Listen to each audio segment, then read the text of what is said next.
तो वीडियो शुरू करने से पहले मैं ये बात पहले ही क्लियर कर देता हूँ कि मैंने ये वीडियो कल क्यों नहीं बनाया। तो मैंने काफ़ी सोचा इसके बारे में ऑनेस्टली। मतलब एक वीडियो देखा, एक ट्रेलर देखा और ऊपर पटांग का एक वीडियो डाल देने वाला मटेरियल नहीं है ये। It takes time if you want to really decode the things. तो उतना आसान मामला तो ये नहीं होने वाला है, despite it's a simple story. तो उसके ऊपर ही आगे चल के बात करेंगे वीडियो में डिटेल में। तो वही एनिमल का ट्रेलर आ चुका है। मैंने इसको मेनली 3 पार्ट्स में डिवाइड किया है। पहला है वाइल्ड टॉक्सिसिटी, सेकंड है रिवेंज मैटर और थर्ड है ब्लाइंड लव।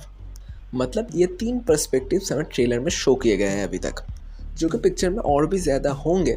और ऊपर से तो लेंथ भी 3.5 घंटे की है, तो वो तो हमें समझ ही सकते हैं आसानी से कि और भी बहुत सारे नैरेटिव्स होंगे। लेकिन फ़िलहाल अभी तक जो हमें दिखाए गए हैं उसके ऊपर हम कैसे बात कर सकते हैं, मतलब उसके ऊपर अभी बात करके हम पिक्चर को कैसे अप्रोच कर सकते हैं। जो कि ये तो हमें पहले से ही पता है कि वो टॉक्सिक बना है अपने फादर की वजह से ही, जो कि अब बाई टाइम उसके पूरे फैमिली और पूरे लाइफ को हेवीली इफेक्ट कर रहा है अराउंडली, जिसका पूरा ओवर प्रेशर पूरे पिक्चर के टाइम ही दोहराएगा। तो हम अगर अपने पहले सेगमेंट की ओर बढ़े तो यहाँ पे हमें दिखाया गया कि रणबीर कपूर के कैरेक्टर अपने पापा से बहुत प्यार करता है, मतलब बहुत ही ज़्यादा। वो किसी भी हद तक जा सकता है अपने पापा के लिए। तो यही पे इसीलिए काफ़ी लोग ये सवाल कर ही सकते हैं कि भाई हम भी तो करते हैं अपने पापा से प्यार, हमारे लिए भी तो वो कोई सुपर हीरो से कम कुछ नहीं है। तो भाई यहीं पे ही वो फॉर्मूला एप्लीकेबल नहीं होता है। यहीं पे ही मामला चेंज करता है, गेम खेलता है अपना पांगा। जो कि यही से पिक्चर अपने टोन या मोड को चेंज करती है, अपने गियर को चेंज करता है। जो कि वांगा भी पर्टिकुलरली यही चाहता है कि इस पार्ट को हम पकड़े, इस पॉइंट को हम पकड़े बेसिकली। मतलब पूरे पिक्चर में हमें समझ तो आ ही रहा है कि बहुत सारे ऐसे सीक्वेंस तो होंगे जिसके बहुत अलग अलग नैरेटिव्स होंगे, जो कि मैंने पहले बताया भी है। तो पूरे पिक्चर में वही एक अलग अलग पर्टिकुलर सीक्वेंस में क्या बताना चाह रहा है, तो यही बात हम लोगों को इस जगह पे समझनी है। तो यहाँ पे मामला अलग कैसे बनता है, क्योंकि वो एक रॉयल फैमिली से बिलोंग करता है। उसके बाबा परदादा ने सब कुछ रखा हुआ है उसके लिए, अपने आने वाले पीढ़ियों के लिए। तो अब अगर वो कुछ ना भी करे तो भी आगे उसका धंधा चल जाएगा अच्छा खासा। और उसके ऊपर बिजनेस फैमिली है, पावर रखता है अपने हाथ में, बड़े बड़े लोगों के साथ ताल्लुकात है। तो यहाँ पे वांगा अपने नॉर्मल ऑडियंस को टारगेट नहीं कर रहे हैं। मतलब तुम ऐसे समझो कि जो भी अभी ये वीडियो देख रहा है वो मैं मिडिल क्लास मान लेता हूँ या फिर अपर मिडिल क्लास ज़्यादा से ज़्यादा। मैं पर्सनली किसी के नहीं जा रहा हूँ, मैं फिल्म पर्सपेक्टिव से बता रहा हूँ कि क्या हमें बेसिकली दिखाने की कोशिश की जा रही है, उसका मेन मोटिव क्या है। पर या फिर वो जैसी लाइफ लीड कर सकता है, हम वैसे नहीं कर सकते। हमें तो आगे जाके कुछ करना है ना खाने के लिए। तो यही पे बात अलग बनती है, क्योंकि वो वैसे एक एलिगेंट फैमिली से आता है। तो बताया गया कि वो अपने पापा से इतना प्यार करता था लेकिन उसके बदले में उसे कुछ नहीं मिला। मतलब अपने पापा के लिए वो सब कुछ छोड़ चुका था और बदले में उसे सिर्फ क्या चाहिए था, दिन में सिर्फ 10 मिनट अपने पापा का साथ। लेकिन उसका कोई भी लिंक उसे पूरे अपने बचपन बोलो या जवानी के टाइम में नहीं मिला।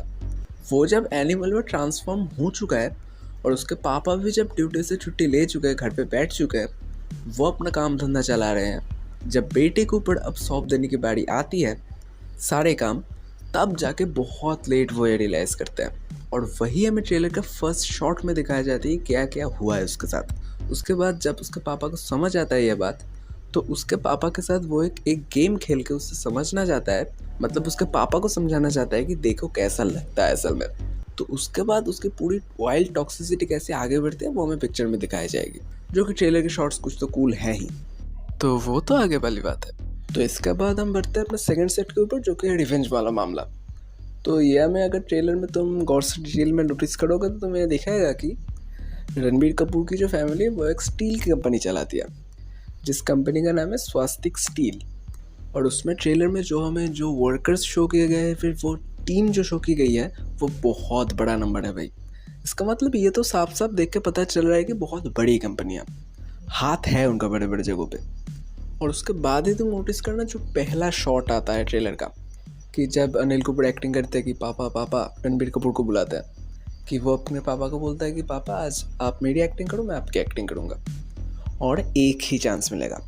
और उसके बाद जो हार्श होकर वो बोलता है कि सुनाई दे रहा है, बैठा नहीं हूँ मैं, वो भाई ट्रेलर का पीक है। मतलब ट्रेलर शुरू ही होता है पीक पॉइंट से अपने।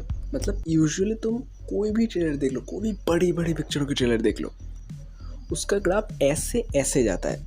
एक प्रॉपर बिल्डअप तो देना होता है एक ट्रेलर को, जो कि अंदर इतने सारे इमोशंस फील कराया जाता है, जो कि 3.5 मिनट से भी ऊपर का ट्रेलर है, जो कि यूजुअली नहीं होता है, लेकिन वो फील ही नहीं होता है भाई। तो ये मैंने काफ़ी फ़ैन थ्योरी देख रहा हूँ मैं सोशल मीडिया पे।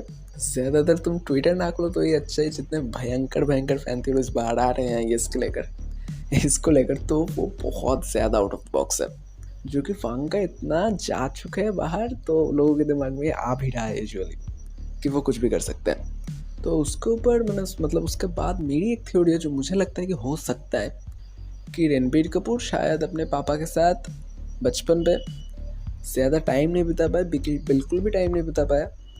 उसने पापा ने उसे समय नहीं दिया, बहुत हार्श थे उसके ऊपर, तो वो वन साइडेड हो गया, जो कि एक बहुत ही खराब पेरेंटिंग है, जिसके लिए उसका बेटा ऐसे निकल गया, जो कि काफ़ी लोग स्टॉकहोम सिंड्रोम भी बोल रहे हैं कि वो अपने माइंड से ही जूझ रहा है। मतलब वो खिसक चुका है यहाँ से, अपने दिमाग से वो खिसक चुका है, वो अब उसको ही नहीं पता भी वो क्या कर रहा है, मतलब अपने दिमाग के घूस से ही वो लड़ रहा है। तो उसके बाद शायद जो कि वो एक बड़े फैमिली से आता है, तो वो शायद थोड़ा बड़ा होने के बाद शायद उसे अब्रॉड भेज देते हैं उसके फैमिली, और उसके बाद शायद बॉबी देओल के फादर और उसके बाद रणबीर कपूर के फादर के बीच में कोई लफड़ा होता है, जो कि शायद काफ़ी दिनों का चलेगा, मतलब काफ़ी दिनों का था। तो उसके बाद बॉबी देओल का फादर रणबीर कपूर के फादर को गोली करता है, और उसके बाद जब रणबीर कपूर वापस आता है देश में, जो कि वो वाला दादाजी वाला शॉट दिखाया कि मैं वापस आ चुका दादाजी, अब कभी नहीं जाऊँगा, अब कहीं नहीं जाऊँगा, तो वो वापस आके शायद बॉबी देओल के फादर को मार देता है कोई फंक्शन में या फिर कहीं पे भी, जो कि ट्रेलर में बॉबी देओल की इमोशन भी ये इंडिकेट तो कर रहा है, ऐसा कुछ इंडिकेशन तो दे रहा है, जिसका खून उसके मुंह पे ही लगा हुआ है। तो उसके बाद शायद बॉबी देओल और रणबीर कपूर भिड़ जाता है आपस में, और उसके बाद शायद वो बहुत वायलेंट आकार ले लेता है, जो उसके फादर या किसी के भी कंट्रोल में नहीं था, मतलब सबके कंट्रोल से वो बाहर निकल चुका था। और उसके अंदर रश्मिका का कैरेक्टर कैसे अंदर आएगा तो वो तो अभी तक क्लियर नहीं हुआ है। और ट्रेलर में जो फर्स्ट सीन है, वो ही मूवी का लास्ट वाला सीन भी होगा, ये तो हम श्योर हो चुके हैं। तो उसके बाद शायद उसका पापा उसे मार देगा, या फिर वो अपने पापा को समझा देगा कि कैसे पेरेंटिंग की जाती है। इसके बाद शायद जो कबीर सिंह में हुआ था कि हैप्पी एंडिंग, वो भी हो सकता है। तो ऐसे हम कॉम्प्लेक्सली एकदम क्लियरली स्टोरी प्रेडिक्ट नहीं कर सकते, पर ऐसा प्लॉट हो सकता है, अब थोड़ी पॉसिबिलिटी बन रही है। पर ट्रेलर में जो दिखाया था उसमें ही हम बिक चुके थे। अगर वो KGF का भी बाप वो मतलब मशीन गन को ना देखा था, मशीन गन वाला शॉट, तो भी चलता। मतलब वो दिखाने के बाद वो सबको बीट कर जाता है। उसके बाद बैकग्राउंड में चलने वाला बीप ट्रैक का गाना, तो थोड़ा बहुत बिल्डअप कर लेने के बाद आखिर में, मतलब आखिर का जो 1 मिनट था, आखिर के 1 मिनट में मैं ये मान ही नहीं सकता कि किसी गूज़बम्प्स ना आए हों, जो है इसको सबसे अलग बनाता है। और रिसेंटली इस ट्रेलर के आसपास कोई ट्रेलर आसपास भी नहीं है इसके। उसके बाद जो थर्ड सेगमेंट है, जो ब्लाइंड लव वाला मैटर है, वो ज़्यादा बड़ा नहीं है, उसमें ज़्यादा बात नहीं करेंगे। रश्मिका का कैरेक्टर शायद वो अब्रॉड चला जाता है, उसके बाद उससे वो जो जितने साल भी रहता है उससे शायद उससे मिलता है और आके शादी कर लेता है सिंपली, और उसके बाद वो भी इस मैटर में फंस जाती है। और मुझे ऐसा लगता है उसका मम्मी का कैरेक्टर ओवरशैडो ना हो जाए, मतलब ज़्यादा स्क्रीन टाइम ना रहे, जो कि हो भी सकता है, जो कि यूजुअली ऐसे पिक्चर में मतलब जो प्रायोरिटी नज़र आ रही है वो हो भी सकता है, वो भाई शॉकिंग वाली बात नहीं होगी। और रणबीर कपूर अपने पापा के प्यार में इतना ही अंधा हो जाता है कि वो आखिर में ऐसा बन जाता है, आखिरकार अपने एनिमल को बाहर ले आता है, क्योंकि हम सबके अंदर एनिमल है। तो उसका ये सबसे वायलेंट रूप, जो कि आखिरी स्टेज है, कितना वायलेंट, कितना दूर तक जा सकता है एक इंसान, वही दिखाने की कोशिश की गई है बेसिकली।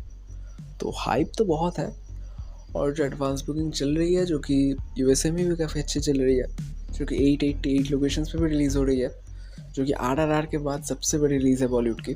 और बॉलीवुड की बहुत कम फिल्में हैं जो इतनी बड़ी रेंज में रिलीज़ होती है US में और ओवरसीज मार्केट, अपने इंडियन हिंदी मार्केट में भी। तो फिलहाल और भी हाइप अप होने के बाद ये अपने डे 1 में 40 से 45 करोड़ कलेक्शन की पोटेंशियल रख रही है, और लाइफ टाइम 450 से 550 करोड़ के बीच में। तो इसे देखने के बाद अब तो सिर्फ मुंबई की बात, कांट वेट फॉर 1 दिसंबर। तो अगर मेरे बातों से एग्री करते हो तो like, share and subscribe the channel for more सी वीडियोज़ के लिए। तो इस वीडियो को फिलहाल यहीं पे रैप अप करेंगे, अब तक के लिए इतना ही, और मिलते हैं जल्द नेक्स्ट वीडियो में। Peace out.